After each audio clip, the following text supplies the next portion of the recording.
misma, expresada con palabras diferentes. Así como en los paquetes de cigarrillos hay una advertencia que dice fumar es peligroso para la salud, yo quiero advertirle que el pensar equivocadamente también puede ser peligroso para la salud.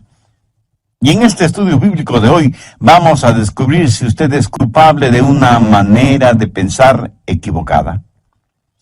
Hoy quiero compartir con usted una fórmula espiritual para enfrentar los malos pensamientos, generalmente producidos por la depresión, la autoconmiseración, la preocupación, el miedo, las iras, el enojo.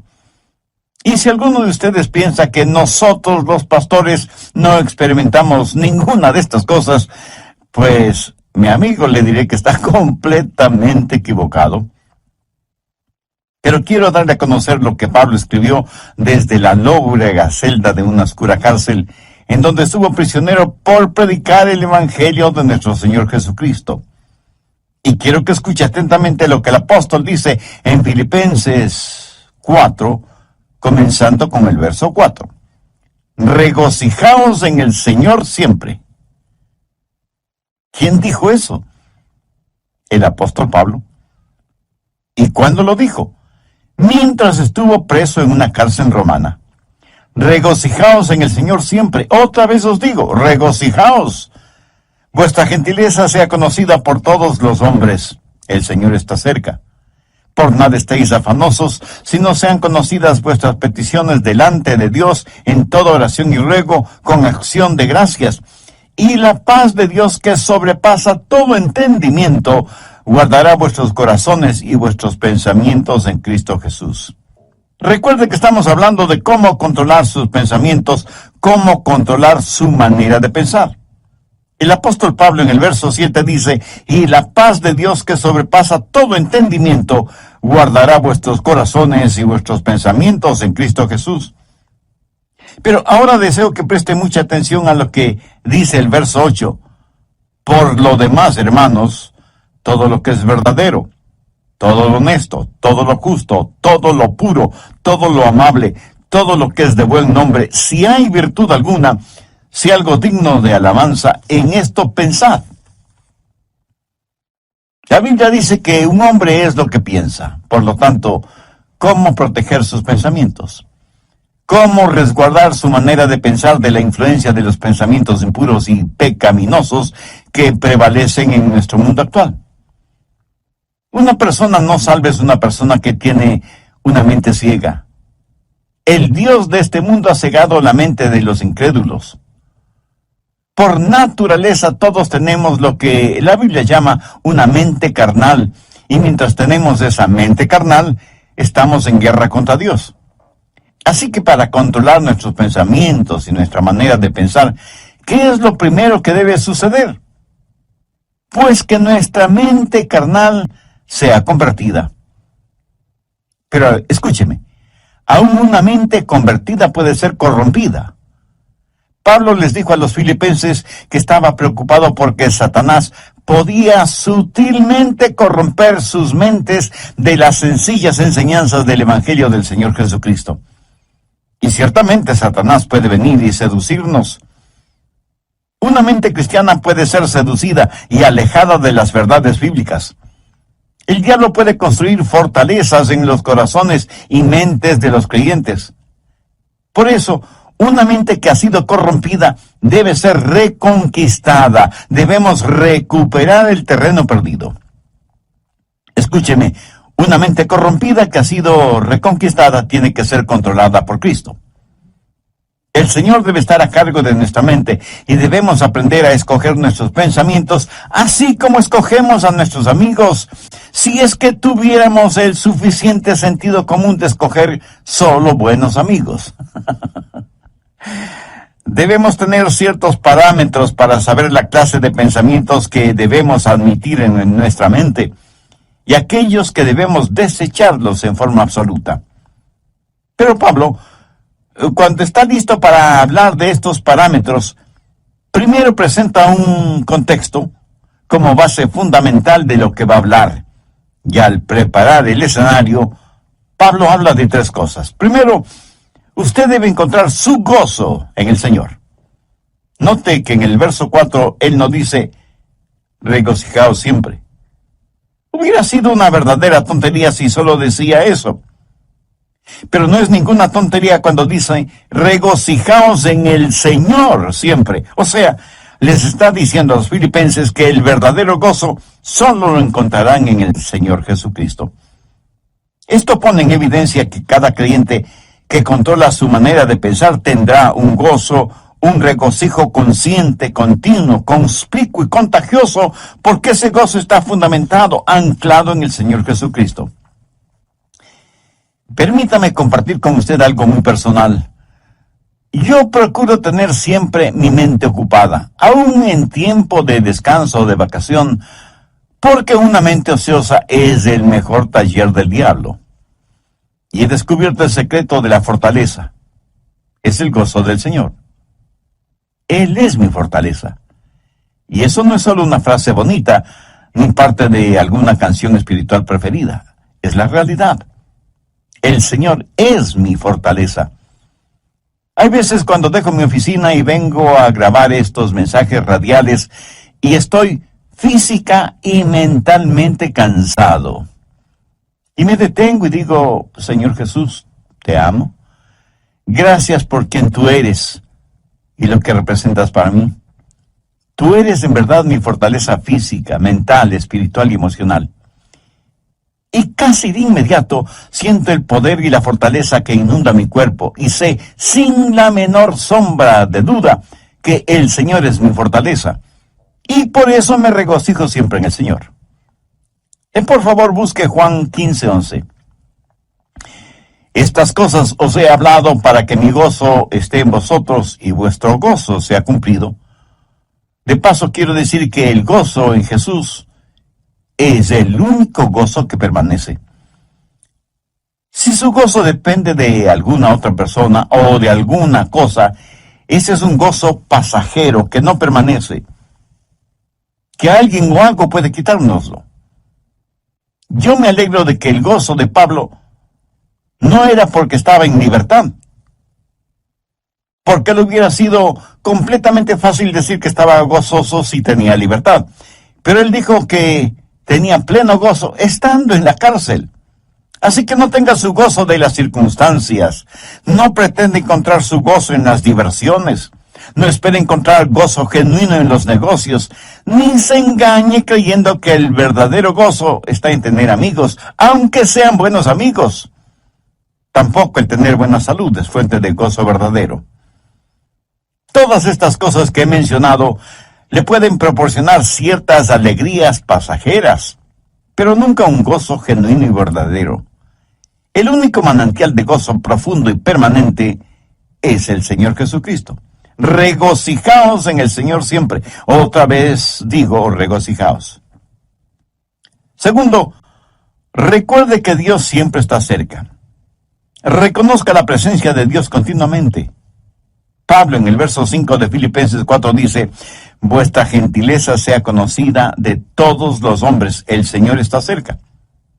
Escúcheme, la expresión el Señor está cerca no es en referencia a la segunda venida de Cristo, sino que describe la realidad de lo que Pablo estaba experimentando en esa prisión romana. Y él dice, el Señor está aquí, conmigo, aún en esta celda.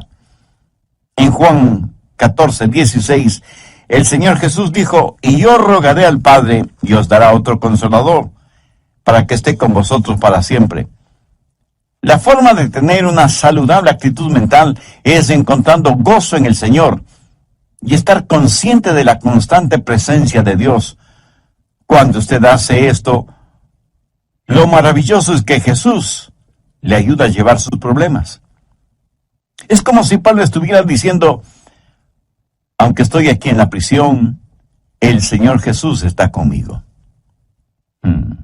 ¿Sabe? El Señor Jesús no vino para sacarle de los problemas, sino para vivir esos problemas con usted. ¿No es eso maravilloso? El otro día estuve leyendo acerca de unos prisioneros en la época de José Stalin en Rusia, cuando perseguían ferozmente a los cristianos y los mataban. Un grupo de 20 cristianos estaba reunido en un edificio cuando Stalin, al frente de un pelotón de soldados, entró en el recinto y comenzó a hacer una lista de quienes estaban reunidos allí. Un oficial vino y le informó que había 30 personas. Entonces uno de los cristianos dijo: oficial, está equivocado. Estamos aquí 31 personas porque Jesús está aquí con nosotros. Qué hermoso, ¿no le parece? Tercero, rehúse el preocuparse por todo. Filipenses 4:6. Por nada estéis afanosos, sino sean conocidas vuestras peticiones delante de Dios en toda oración y ruego, con acción de gracias. ¿Lo captó? Por nada estéis afanosos. En el original griego esta frase conlleva la idea de algo que se desgarra. Y eso es exactamente lo que la preocupación hace, nos desgarra interiormente. En un lado está el temor y en el otro lado está la esperanza, y usted se encuentra exactamente en la mitad. ¿Qué es lo que Pablo dice? Por nada estéis afanosos. En varias de sus enseñanzas, el Señor Jesucristo dejó muy claro que no valía la pena el vivir lleno de preocupaciones. Con las preocupaciones, nadie ha podido añadir ni un solo centímetro a su estatura, ni ha podido solucionar algún problema, o disminuir una carga, o secar una lágrima. La preocupación, mi amigo, no tiene ningún valor y además es una gran pérdida de tiempo. Consume nuestras energías. La preocupación no sirve absolutamente para nada. La preocupación no quita la incertidumbre del mañana, pero sí succiona la energía de hoy y cubre con sus oscuras nubes el brillo del sol de hoy.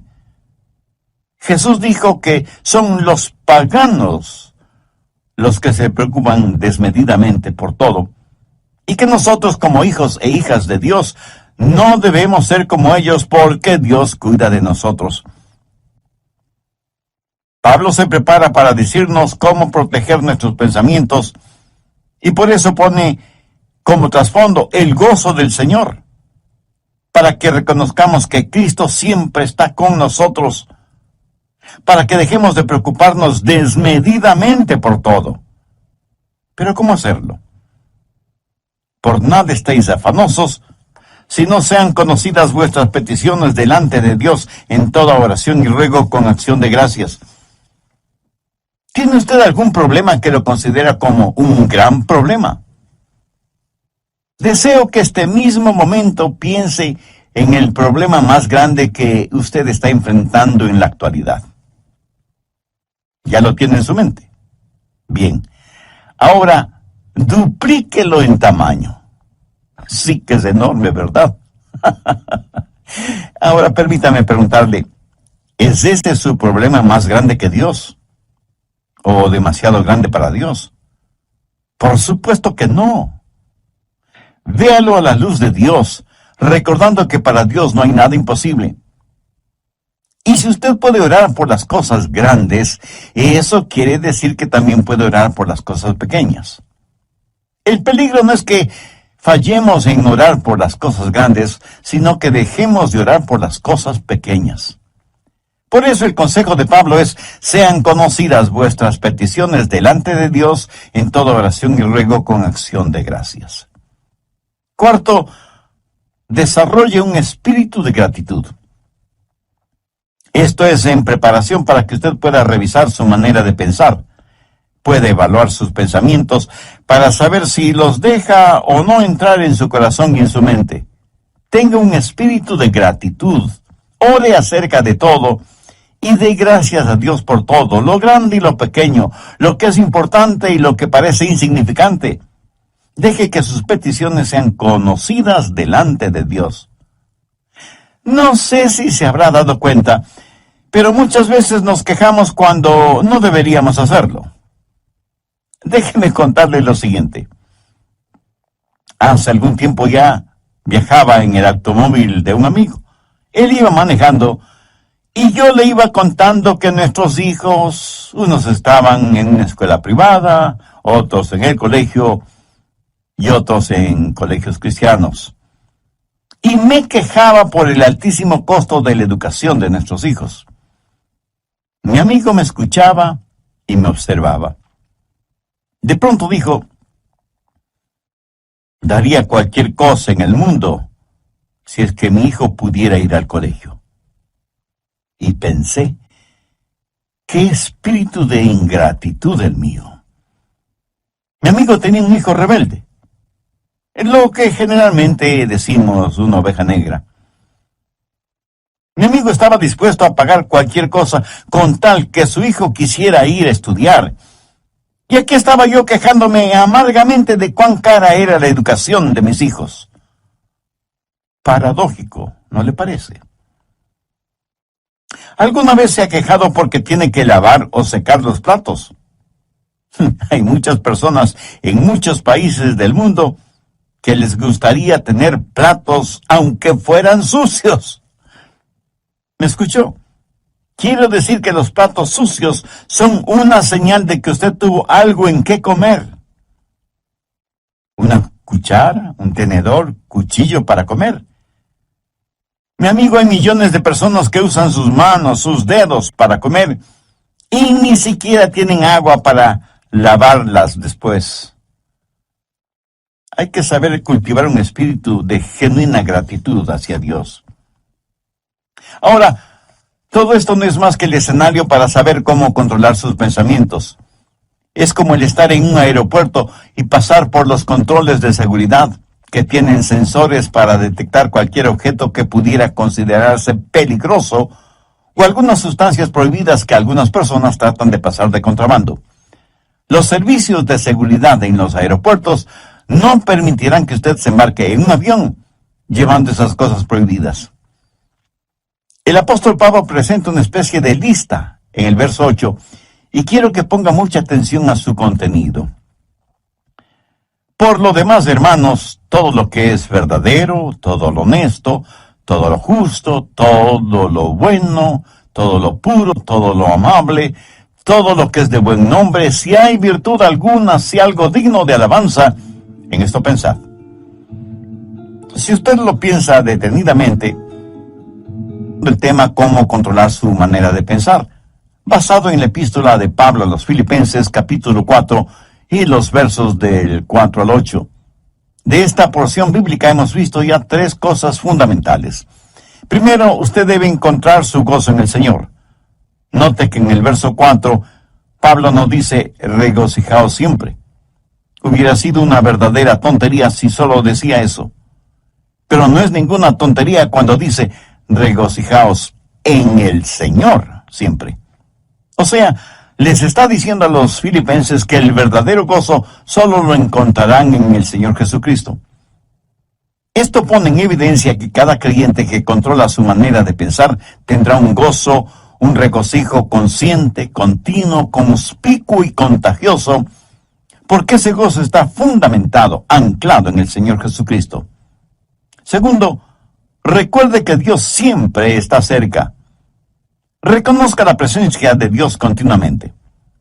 Pablo en el verso 5 de Filipenses 4 dice: vuestra gentileza sea conocida de todos los hombres, el Señor está cerca.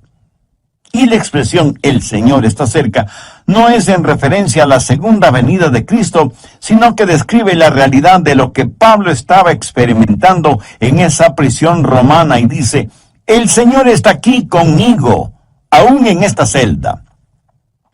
En Juan 14:16, el Señor Jesús dijo: y yo rogaré al Padre y os dará otro consolador, para que esté con vosotros para siempre. Tercero, rehúse el preocuparse por todo. Filipenses 4:6. Por nada estéis afanosos, sino sean conocidas vuestras peticiones delante de Dios en toda oración y ruego con acción de gracias. ¿Lo captó? Por nada estéis afanosos. En el original griego esta frase conlleva la idea de algo que se desgarra. Y eso es exactamente lo que la preocupación hace, nos desgarra interiormente. En un lado está el temor y en el otro lado está la esperanza. Y usted se encuentra exactamente en la mitad. ¿Qué es lo que Pablo dice? Por nada estéis afanosos. Cuarto, desarrolle un espíritu de gratitud. Tenga un espíritu de gratitud. Ore acerca de todo y de gracias a Dios por todo, lo grande y lo pequeño, lo que es importante y lo que parece insignificante. Deje que sus peticiones sean conocidas delante de Dios. El apóstol Pablo presenta una especie de lista en el verso 8 y quiero que ponga atención a su contenido. Por lo demás, hermanos, todo lo que es verdadero, todo lo honesto, todo lo justo, todo lo bueno, todo lo amable, todo lo que es de buen nombre, si hay virtud alguna, si hay algo digno de alabanza, en esto pensad. Bien, ahora quiero que note algunas cosas muy importantes. Primero, la prueba de la dependencia o confianza. Aquí debemos hacernos algunas preguntas. ¿Es verdadero? ¿Puedo confiar en eso? ¿Puedo depender de eso? Todo lo que es verdadero. ¿Sabe que vivimos en una generación que no pregunta si algo es verdadero? La pregunta importante en nuestros días es, ¿trabaja? ¿Da resultado? No deje que ninguna cosa prohibida penetre en los recintos de su mente y que cómodamente se instale allí. No la absorba en su corazón, ni la haga parte de su filosofía de la vida. Si algo no es genuino o verdadero, no permita que sea parte de su forma de pensar. Evalúelo todo de acuerdo a la Biblia, que es la fuente primordial de la verdad. Segundo, la prueba del respeto. Pablo dice, todo lo que es verdadero, todo lo honesto. Y aquí la palabra honesto literalmente significa honorable. Hace referencia a cosas que son honorables, honrosas. ¿Permite usted que cosas deshonrosas se acumulen en su mente? Guarda mentalmente cosas que no son dignas de su respeto. Cosas que no son dignas de que usted invierta su tiempo en ellas. Algunas cosas no son malas porque son viles. Son malas porque son necias, tontas, estúpidas, cosas que no valen la pena. Tercero, la prueba de las riquezas. Todo lo justo. ¿Sabía que la palabra justo en este versículo significa recto, derecho, lo cual es lo opuesto a torcido? Entonces, ¿qué significa esto? Significa que usted no debe dejar que ningún pensamiento torcido, deformado, penetre en su mente. ¿Piensa usted siempre correctamente, con rectitud? En mis estudios bíblicos, predicación y tiempo devocional, siempre trato de pensar con rectitud, honestamente. Reconozco que muchas veces dejamos que pensamientos torcidos invadan nuestra mente porque hemos desconectado los puestos de seguridad. Y sencillamente vamos de aquí para allá sin que nada aparentemente nos moleste. Pero Pablo dice que hay ciertas cosas que no deben pasar por la puerta de nuestra mente. Cualquier cosa que no nos inspira confianza o respeto, o que levanta una bandera de sospecha, ni siquiera debe merodear la periferia de nuestros pensamientos. El apóstol también hace mención a todo lo puro, y puro significa algo que está libre de cualquier contaminación, algo libre de manchas o suciedad. Esto en referencia a objetos o animales. ¿Es esto lo suficientemente puro como para ser usado en la adoración a Dios? ¿Es esto lo suficientemente puro como para ser ofrecido a Dios? Estas preguntas nos llevan al siguiente punto. Cuarto, la prueba de la reverencia. Todo lo que es puro. ¿Es esto algo de lo cual no me avergüenzo de ofrecérselo a Dios? Escúcheme, puede tomar cierta historia o cierta película o cierta música o cierta literatura o ciertas amistades o ciertos hábitos y decir, Señor, con esto te adoro. Estoy seguro que alguien me dirá, Pastor, ¿no estamos supuestos a adorar a Dios con todas las cosas? Mi amigo, si piensa así, está tremendamente equivocado, porque la verdad es que debemos adorar a Dios con todas las cosas. Por favor, busque 1 Corintios 10:31. Si pues coméis o bebéis o hacéis otra cosa, hacedlo todo para la gloria de Dios. Ahora piense por un momento. ¿Son sus amistades, sus pasatiempos, su trabajo y aún su propia familia algo con lo cual usted podría decir: Señor, te lo ofrezco a ti? Hace algún tiempo estuve en una conferencia bíblica en otra ciudad y tuve la oportunidad de ver la cadena de montañas conocida como Montañas Azules, justo en la estación del año cuando las hojas de los árboles se vuelven amarillas, rojas, azules, doradas y, en fin, tienen todos los colores del arco iris. Mi esposa y yo nos quedamos asombrados y maravillados de ver la creación de Dios en toda su espléndida belleza. Y me acuerdo que dije: Señor, esta es una extraordinaria experiencia que me mueve a adorarte más y más. Este buen tiempo que nos permites tener, este regocijo espiritual interno, esta belleza que nos rodea, que proviene de ti, todo te lo dedico a ti, porque no solo está lleno de armonía y de encanto, sino de inmaculada pureza. Señor, tú eres digno de nuestra adoración. Amigo, escúcheme.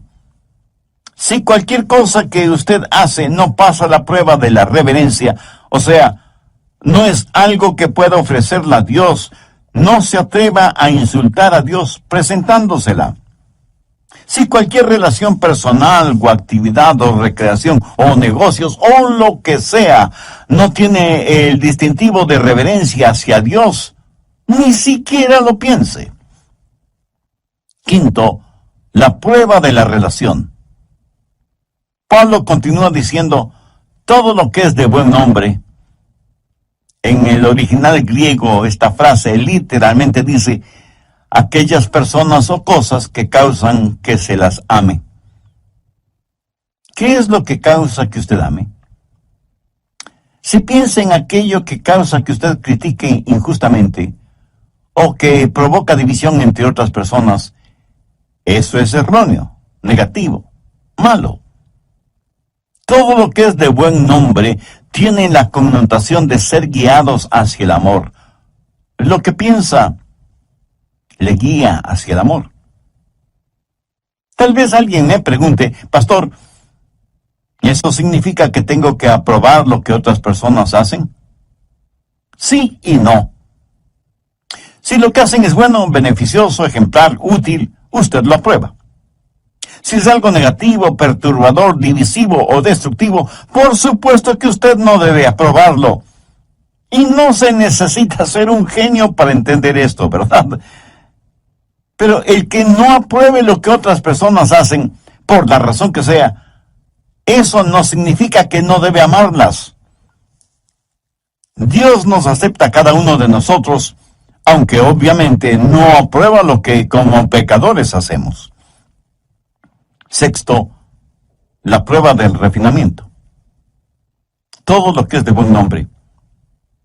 Esto hace referencia a algo de categoría, buena educación, refinamiento, algo que es bueno sin mayores explicaciones.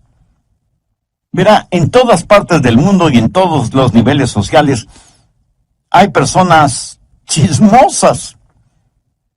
Permítame decirle con genuina tristeza:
que la iglesia no es una excepción.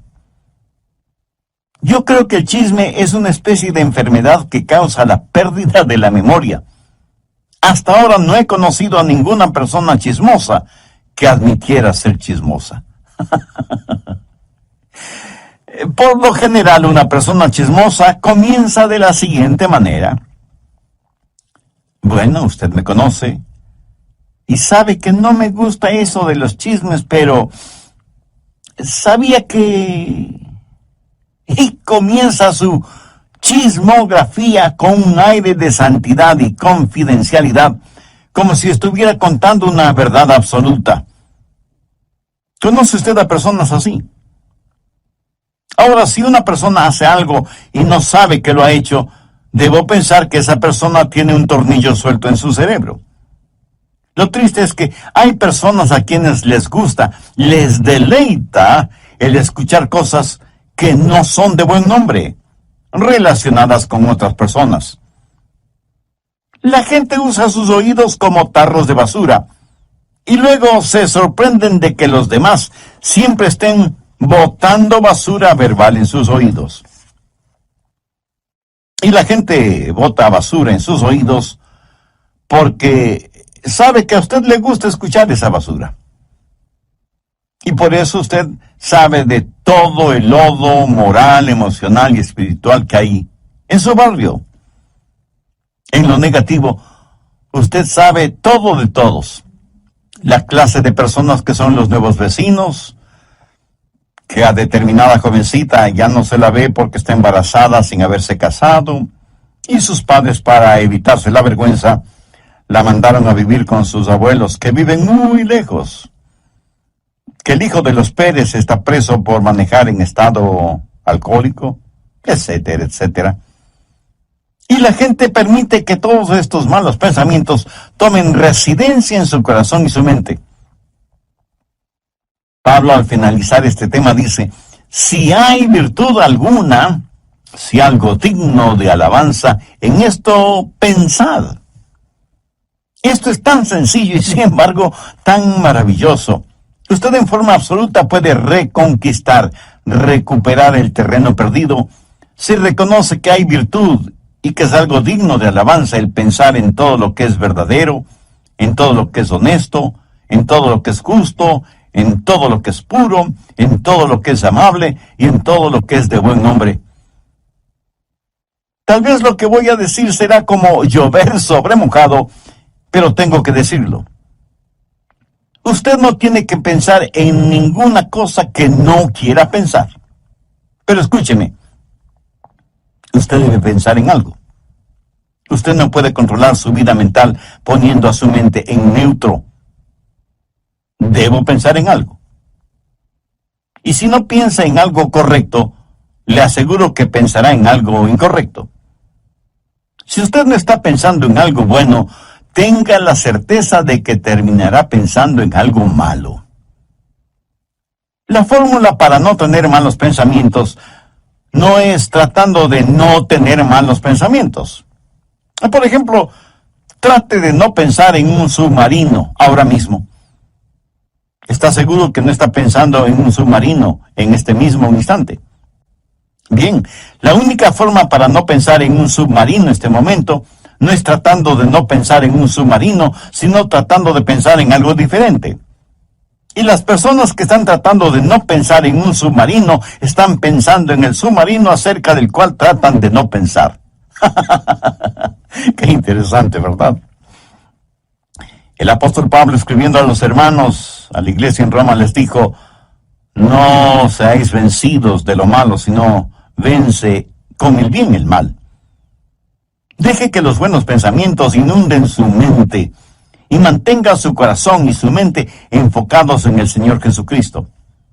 En Filipenses 4:7 leemos, y la paz de Dios que sobrepasa todo entendimiento, guardará vuestros corazones y vuestros pensamientos en Cristo Jesús. Es casi imposible de explicar, pero estamos llamados a tener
la mente de Cristo.